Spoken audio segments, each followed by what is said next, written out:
افلا یتدبرون القرآن، تدبر قرآن، مولانا امین احسن اصلاحی۔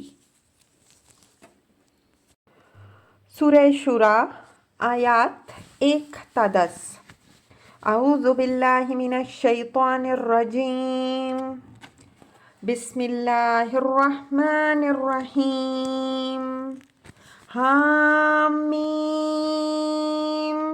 عین سین قاف، کذالک یوحی الیک وإلی الذین من قبلک، اللہ العزیز الحکیم، لہ ما فی السماوات وما فی الارض وہو العلی العظیم۔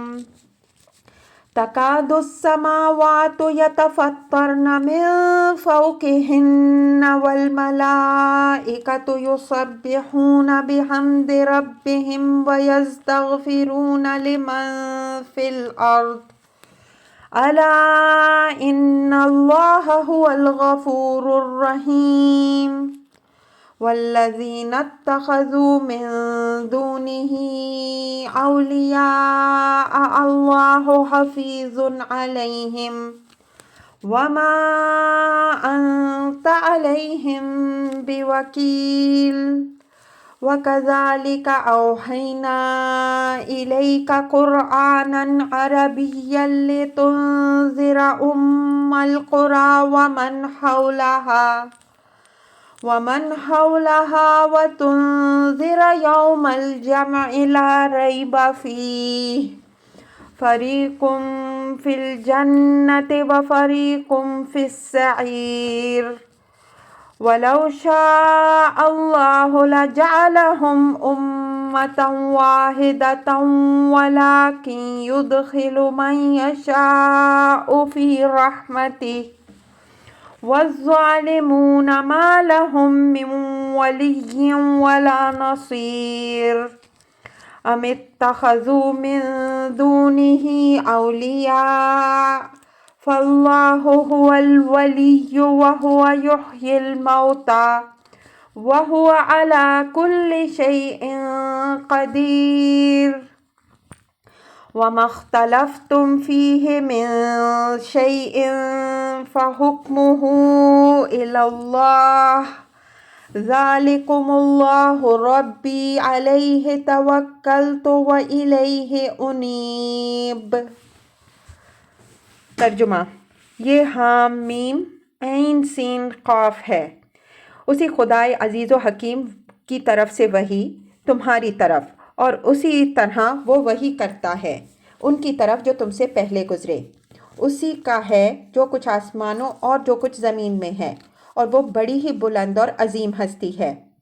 قریب ہے کہ آسمان اپنے اوپر سے پھٹ پڑے اور فرشتے اپنے رب کی حمد کے ساتھ اس کی تسبیح اور زمین والوں کے لیے استغفار کرتے رہتے ہیں۔ آگاہ کہ بخشنے والا اور رحم کرنے والا اللہ ہی ہے، اور جن لوگوں نے اس کے سوا دوسرے کارساز بنا رکھے ہیں اللہ ان پر نگرانی رکھے ہوئے ہے، اور تم ان پر داروغہ نہیں مقرر کیے گئے ہو۔ اور اسی طرح ہم نے تمہاری طرف یہ عربی قرآن وحی کیا ہے تاکہ تم اہل مکہ اور اس کے گرد و پیش والوں کو آگاہ کر دو، اور اس دن سے ڈرا دو جو سب کو اکٹھے کرنے کا دن ہوگا، جس کے آنے میں کسی شک کی گنجائش نہیں ہے۔ اس دن ایک گروہ جنت میں داخل ہوگا اور ایک گروہ دوزخ میں، اور اگر اللہ چاہتا تو ان سب کو ایک ہی امت بنا دیتا، لیکن وہ داخل کرتا ہے اپنی رحمت میں جس کو چاہتا ہے، اور جو اپنی جانوں پر ظلم ڈھانے والے ہیں نہ ان کا کوئی کارساز ہوگا نہ مددگار۔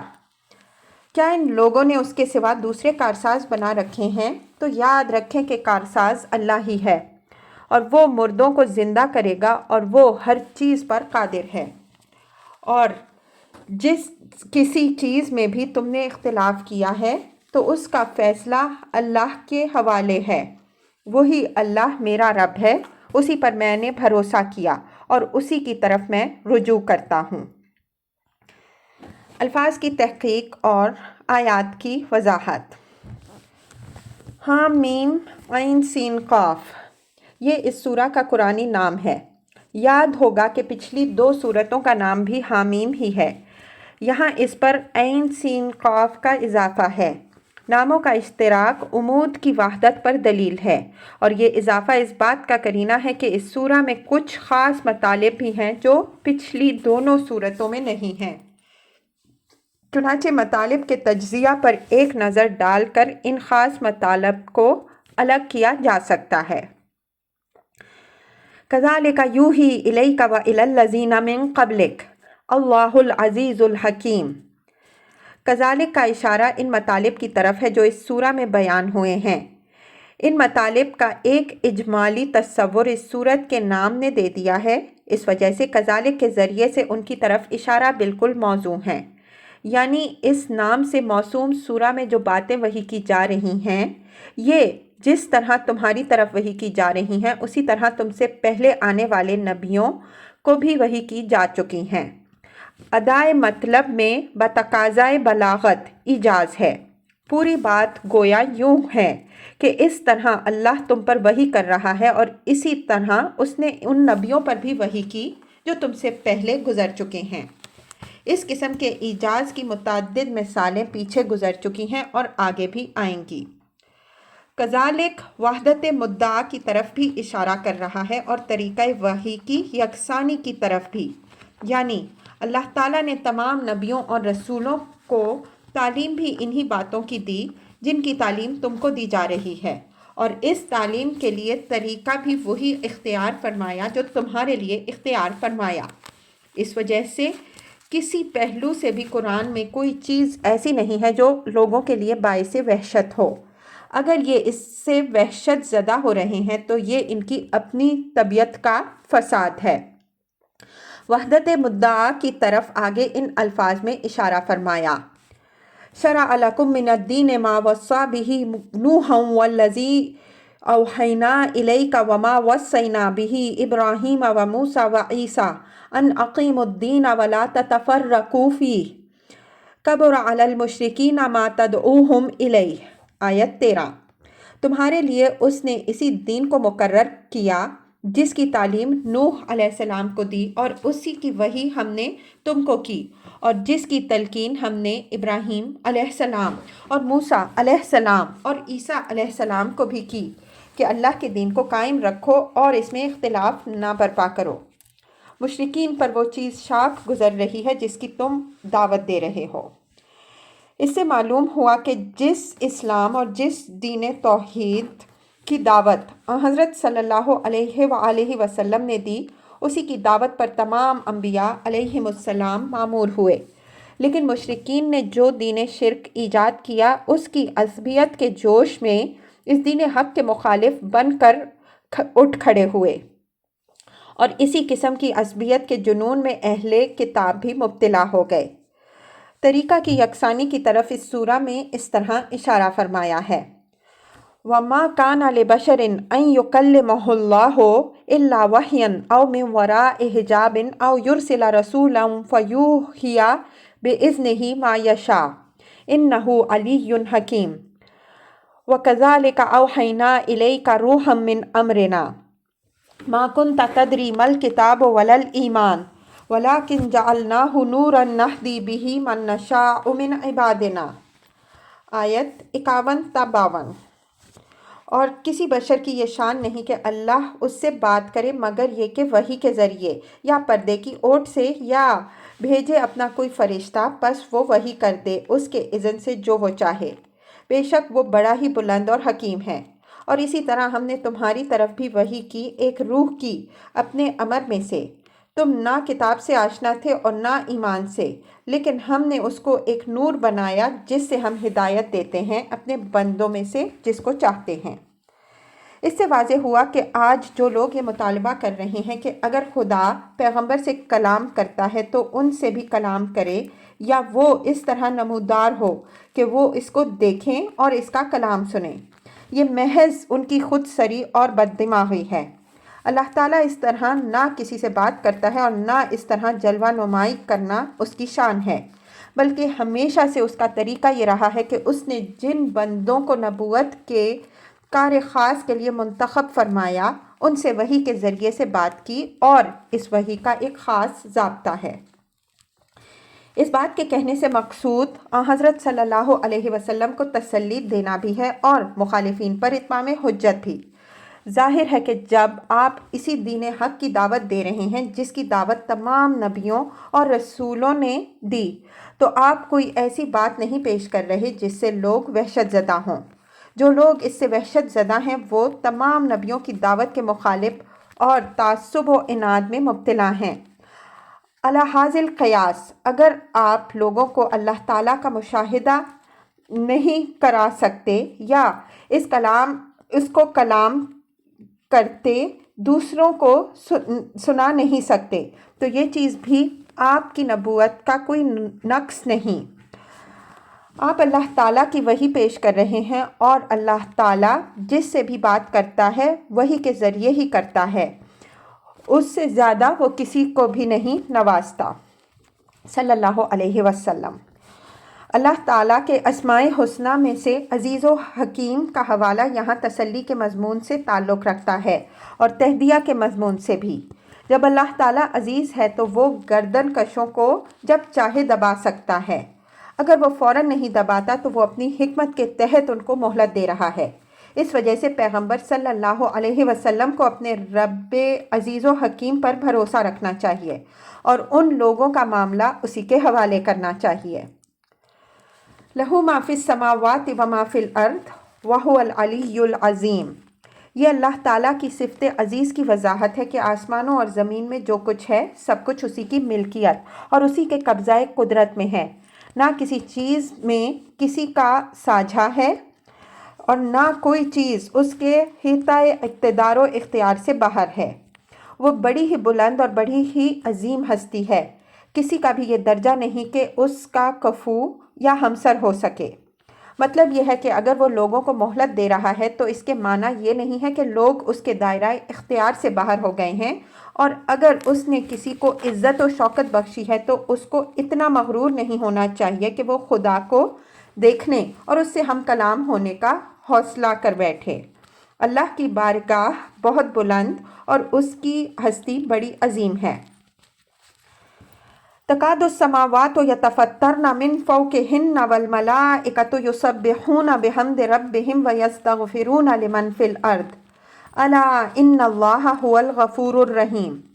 یہ خدائے علی العظیم کے علو اور اس کی عظمت کا بیان ہے کہ اس کی عظمت کے بوجھ سے آسمانوں کا حال یہ ہے کہ معلوم ہوتا ہے کہ وہ اوپر سے پھٹ پڑیں گے، اور ملائکہ کا حال بین ہما قربت یہ ہے کہ اس کی خشیت کے سبب سے وہ ہر وقت اس کی تسبیح و تحمید میں لگے رہتے ہیں اور زمین والوں کے لیے استغفار کرتے رہتے ہیں، یعنی نادانوں نے تو فرشتوں کو خدائی میں شریک بنا رکھا ہے اور یہ توقع لیے بیٹھے ہیں کہ خدا کی بارگاہ میں ان کو وہ مقام حاصل ہے کہ وہ اپنے پجاریوں کو بڑے بڑے مرتبے دلوائیں گے، اور خود ان کا حال یہ ہے کہ وہ ہر وقت اس کی خشیت سے لرزاں و ترساں اور مصروف تسبیح و تحمید ہیں۔ تسبیح اور حمد میں فرق پر اس کے محل میں گفتگو ہو چکی ہے۔ تسبیح میں تہزیہ کا پہلو غالب ہے اور حمد میں اس بات کا، یعنی وہ اللہ تعالیٰ کو تمام خلاف شان باتوں سے، جن میں سب سے زیادہ نمایاں شرک ہے، پاک اور تمام اعلیٰ صفات سے، جن میں سب سے مقدم توحید ہے، متصف ٹھہراتے ہیں۔ وَيَسْتَغْفِرُونَ لِمَنْ فِي الْأَرْضِ میں وہی بات فرمائی گئی ہے جو سورہ مومن میں بدیع الفاظ گزر چکی ہے۔ الَّذِينَ يَحْمِلُونَ الْعَرْشَ وَمَنْ حَوْلَهُ يُسَبِّحُونَ بِحَمْدِ رَبِّهِمْ وَيُؤْمِنُونَ بِهِ وَيَسْتَغْفِرُونَ لِلَّذِينَ آمَنُوا۔ آیت 7۔ جو عرش کو اٹھائے ہوئے ہیں اور جو اس کے ارد گرد ہیں، وہ اپنے رب کی حمد کے ساتھ اس کی تسبیح کرتے ہیں، اس پر ایمان رکھتے ہیں اور ایمان والوں کے لیے استغفار کرتے رہتے ہیں۔ اس سے معلوم ہوا کہ ملائکہ اہل زمین میں سے ان لوگوں کے لیے استغفار کرتے ہیں جو اہل ایمان ہیں۔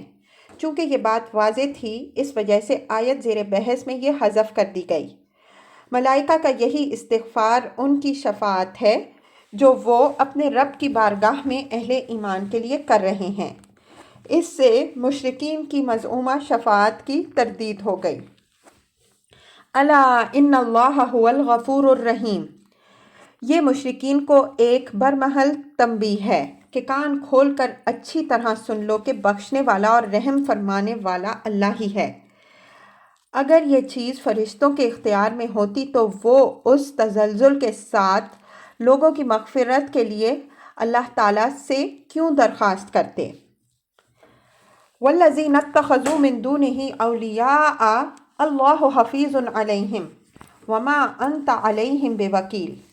یہ مشرکین کو نہایت سخت انداز میں وعید اور حضرت صلی اللہ علیہ وسلم کے لیے تسلی ہے کہ ان واضح دلائل کے بعد بھی جن لوگوں نے اللہ کے سوا دوسرے کارساز بنا رکھے ہیں اور تمام تنبیہ و تذکیر کے باوجود اپنی ضد پر اڑے ہوئے ہیں، اللہ ان کی کڑی نگرانی کر رہا ہے کہ جو ہی وہ اپنی مہلت پوری کر لیں ان کو اپنے قہر و غضب کے پنجہ میں گرفتار کر لے۔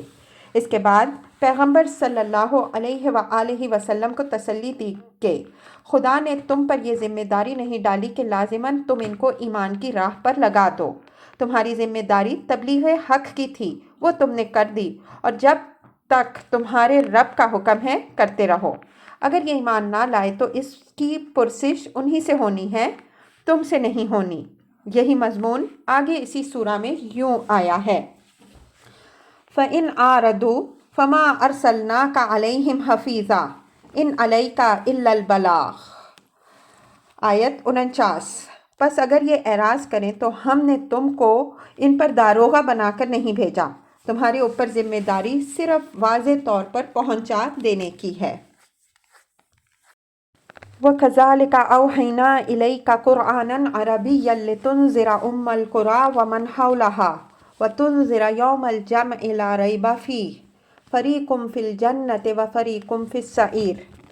اس کذالک کا اشارہ آیت کے مضمون کی طرف ہے کہ جس طرح ہم نے تم سے پہلے آنے والے نبیوں اور رسولوں کو اپنی وحی سے سرفراز کیا، اسی طرح ہم نے تمہاری طرف بھی یہ قرآن بزبان عربی اتارا تاکہ تم عرب کی مرکزی بستی اور اس کے گرد و پیش کے لوگوں کو آگاہ کر دو۔ قرآن کے ساتھ عربی کی صفت بطور امتنان اور اتمام حجت ہے، جیسا کہ حامیم السجدہ کی آیت 24 میں گزر چکا ہے کہ اہل عرب کے لیے کوئی عذر باقی نہ رہ جائے کہ ان کے لیے اللہ کے دین کی پوری وضاحت نہیں کی گئی۔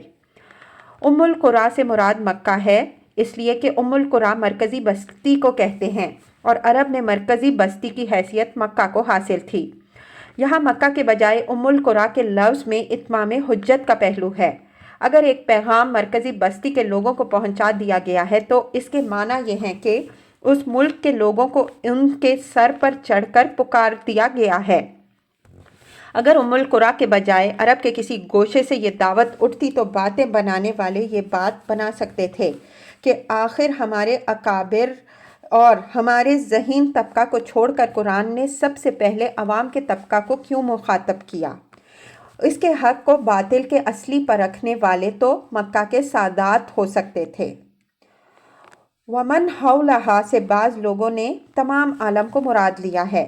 ان کے اس خیال کی بنیاد یہ ہے کہ حضرت صلی اللہ علیہ وسلم کی بعثت تمام عالم کے لیے ہوئی ہے، اس وجہ سے صرف اطراف مکہ یا ملک عرب ہی کے شہر مراد نہیں ہیں بلکہ پوری دنیا مراد ہے۔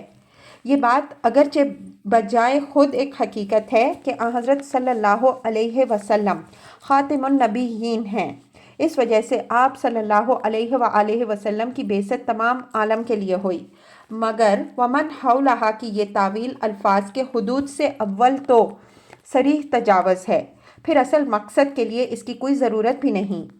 حضرت صلی اللہ علیہ وسلم نے خود فرمایا کہ آپ صلی اللہ علیہ وآلہ وسلم دو بعثتوں کے ساتھ مبعوث ہوئے، ایک بعثت خاص اور دوسری بعثت عام۔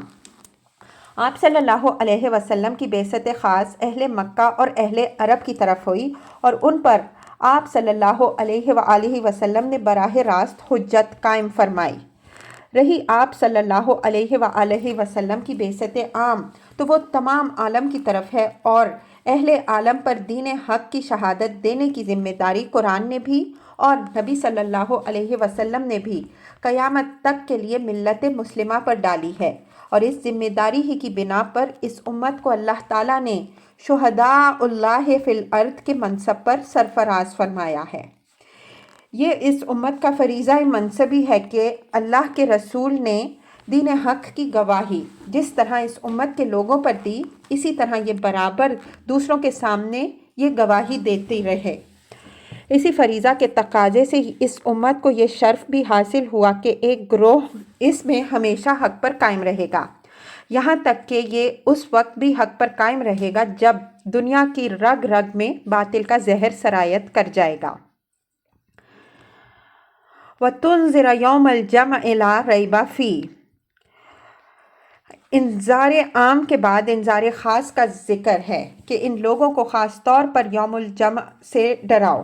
یوم الجمع سے اشارہ ظاہر ہے کہ روز قیامت کی طرف ہے۔ روز قیامت کو یوم الجمع سے تعبیر کرنے میں اس بات کی آگاہی ہے کہ اس دن اللہ تعالیٰ بلا استثناء سب کو اکٹھا کرے گا، عابدوں کو بھی اور معبودوں کو بھی، لیڈروں کو بھی اور ان کے پیرووں کو بھی، انبیاء علیہم السلام کو بھی اور ان کے ساتھیوں کو بھی، کفار کو بھی اور ان کے حمایتیوں کو بھی، اور ان سب کی موجودگی میں بھری عدالت میں فیصلہ فرمائے گا کہ اللہ کے دین کے معاملے میں کس کا رول کیا رہا، کس نے اس میں اختلاف برپا کیا اور فساد ڈالا، اور کس نے اس کی وحدت و پاکیزگی قائم رکھنے کی کوشش کی، کون انعام کا مستحق ہے اور کون سزا کا۔ فریقم فی الجنت و فریقم فی السعیر، یہ اس کھلی عدالت کے فیصلے کا بیان ہے کہ اس دن ایک گروہ یعنی اہل ایمان کا گروہ لازماً جنت میں جائے گا اور دوسرا گروہ یعنی اہل کفر کا گروہ لازماً دوزخ میں۔ وَلَوْ شَاءَ اللَّهُ لَجَعَلَهُمْ أُمَّةً وَاحِدَةً وَلَكِنْ يُدْخِلُ مَنْ يَشَاءُ فِي رَحْمَتِهِ وَالظَّالِمُونَ مَا لَهُمْ مِنْ وَلِيٍّ وَلَا نَصِيرٍ۔ اب یہ ایک شبہ کا جواب دیا گیا ہے کہ جب اللہ تعالیٰ نے لوگوں کو ایک ہی دین دیا تو اس نے یہ کیوں نہیں پسند فرمایا کہ سب اسی دین پر رہتے؟ اس نے یہ موقع کیوں دیا کہ لوگ اس میں اختلاف برپا کریں اور اس اختلاف کا نتیجہ بالآخر یہ نکلے کہ ایک گروہ تو جنت کا حقدار ٹھہرے اور دوسرا دوزخ کا سزاوار قرار پائے؟ اس کا جواب یہ دیا کہ اللہ تعالیٰ ایسا کرنا چاہتا تو کر سکتا تھا، کوئی اس کا ہاتھ پکڑنے والا نہیں تھا، لیکن اس نے یہ پسند فرمایا کہ وہ لوگوں کو اپنی ہدایت قبول کرنے پر مجبور کرے، لیکن اس نے یہ نہیں پسند فرمایا کہ وہ لوگوں کو اپنی ہدایت قبول کرنے پر مجبور کرے، بلکہ اس نے یہ چاہا کہ لوگوں کو اختیار دے کر ان کے سامنے اپنی ہدایت رکھے کہ اپنی عقل و بصیرت سے کام لے کر اپنی آزادی رائے کے ساتھ ہدایت کو اختیار کریں اور اللہ کی رحمت میں داخل ہونے کے سزاوار بنیں۔ یدخل من یشاء فی رحمتہ میں اللہ تعالیٰ نے اپنی جس مشیت کا ذکر فرمایا ہے وہ اس کی رحمت اور اس کے عدل کے تحت ہے۔ اس وجہ سے اس کے معنی یہ ہوں گے کہ جن کے لیے اس کا عدل مقتضی ہو کہ وہ اس کی رحمت میں داخل ہوں، ان کو وہ اپنی رحمت میں داخل کرے گا۔ اس مضمون کو اس کے بعد وَالظَّالِمُونَ مَا لَهُم مِّن وَلِيٍّ وَلَا نَصِيرٍ فرما کر واضح بھی کر دیا کہ جو لوگ ظالم یعنی کافر و مشرک ہیں، نہ ان کا کوئی کارساز ہوگا نہ کوئی مددگار، یعنی نہ ان کے مزعومہ اولیاء ان کے کام آنے والے بنیں گے اور نہ ان کی کوئی جمعیت و جماعت ہوگی جو ان کی کوئی مدد کر سکے۔ اس سے معلوم ہوا کہ اللہ تعالیٰ کی رحمت سے صرف وہ لوگ محروم ہوں گے جو ظالم و مشرک ہوں گے، اور ایسا اس لیے ہوگا کہ اس کے عدل کا تقاضا ہے، اس کی مشیت اس کے عدل پر مبنی ہے اور کسی کی طاقت نہیں کہ اس کی مشیت کو بدل سکے۔ یہ مضمون قرآن میں جگہ جگہ بیان ہوا ہے اور اس کتاب میں بار بار اس کی وضاحت ہو چکی ہے۔ ہم مزید وضاحت کے لیے یہاں بھی چند آیات کا حوالہ دیتے ہیں۔ سورہ یونس میں فرمایا وَلَوْ شَاءَ رَبُّكَ لَآمَنَ مَنْ فِي الْأَرْضِ كُلُّهُمْ جَمِيعًا أَفَأَنْتَ تُكْرِهُ النَّاسَ حَتَّى يَكُونُوا مُؤْمِنِينَ وَمَا كَانَ لِنَفْسٍ أَن تُؤْمِنَ إِلَّا بِإِذْنِ اللَّهِ وَيَجْعَلُ الرِّجْسَ عَلَى الَّذِينَ لَا يَعْقِلُونَ۔ سورہ یونس آیات 99 تا 100۔ اور اگر تیرا رب چاہتا تو زمین میں جو بھی ہیں سب ایمان پر ہوتے، تو کیا تم لوگوں کو مجبور کرو گے کہ وہ مومن بن جائیں؟ اور کوئی جان بھی ایمان نہیں لا سکتی مگر اللہ کے اذن سے، اور اللہ ان لوگوں پر گندگی لاد دیتا ہے جو اپنی عقل سے کام نہیں لیتے۔ اس سے معلوم ہوا کہ ایمان و ہدایت کا معاملہ اللہ تعالیٰ کی مشیت پر منحصر ہے، اور اس کی مشیت ان لوگوں ان لوگوں کو ایمان کی توفیق بخشتی ہے جو اپنی عقل سے کام لیتے ہیں۔ جو عقل سے کام نہیں لیتے ان کی عقل ایسی گندگی کے ڈھیر کے نیچے دب جاتی ہے کہ ان کو ایمان و ہدایت کی روشنی نظر نہیں آتی۔ یہی مضمون سورہ سجدہ میں اس طرح بیان ہوا ہے۔ وَلَوْ شِئْنَا لَآتَيْنَا كُلَّ نَفْسٍ هُدَاهَا، سورہ السجدہ آیت 13۔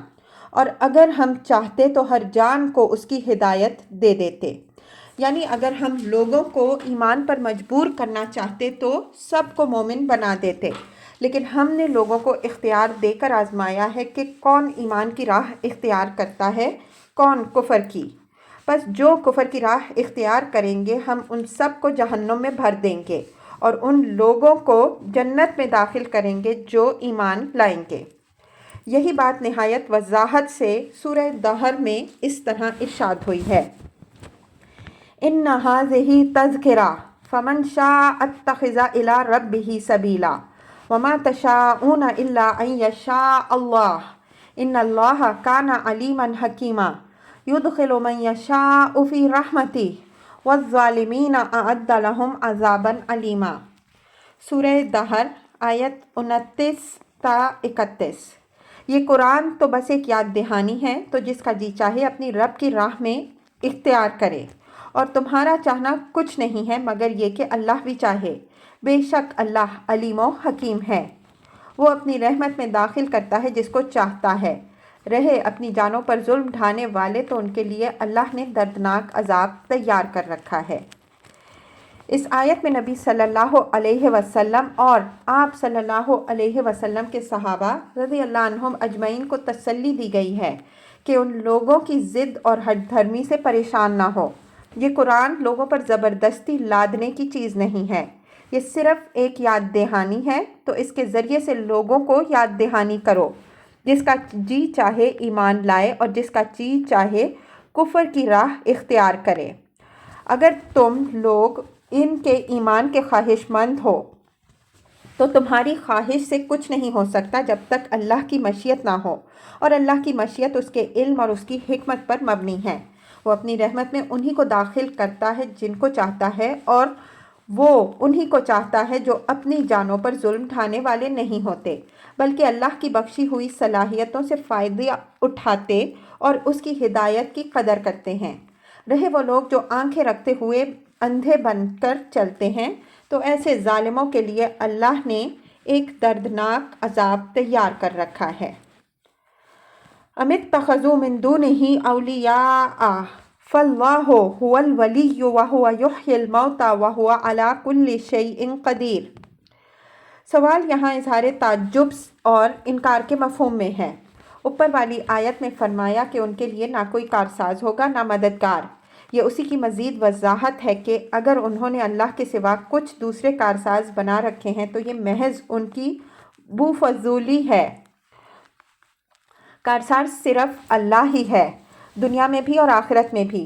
وہی ہے جو مردوں کو زندہ کرے گا اور ہر ایک کی پیشی اس کے حضور ہونی ہے، تو کارساز کوئی دوسرا کیسے بن جائے گا؟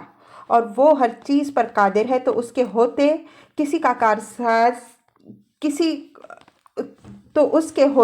کارساز کی ضرورت کیا رہی، اور اس کے آگے کسی بڑے سے بڑے کارساز کی کارسازی کیا کارگر ہو سکتی ہے؟ وَمَا اخْتَلَفْتُمْ فِيهِ مِنْ شَيْءٍ فَحُكْمُهُ إِلَى اللَّهِ ذَلِكُمُ اللَّهُ رَبِّي عَلَيْهِ تَوَكَّلْتُ وَإِلَيْهِ أُنِيبُ۔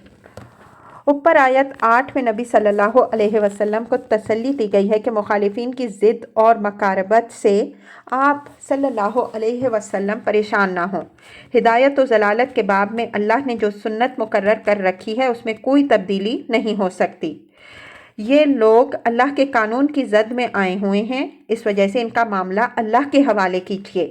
اسی ہدایت کے بموجب نبی صلی اللہ علیہ وسلم نے لوگوں کا معاملہ اللہ کے حوالے کر دیا۔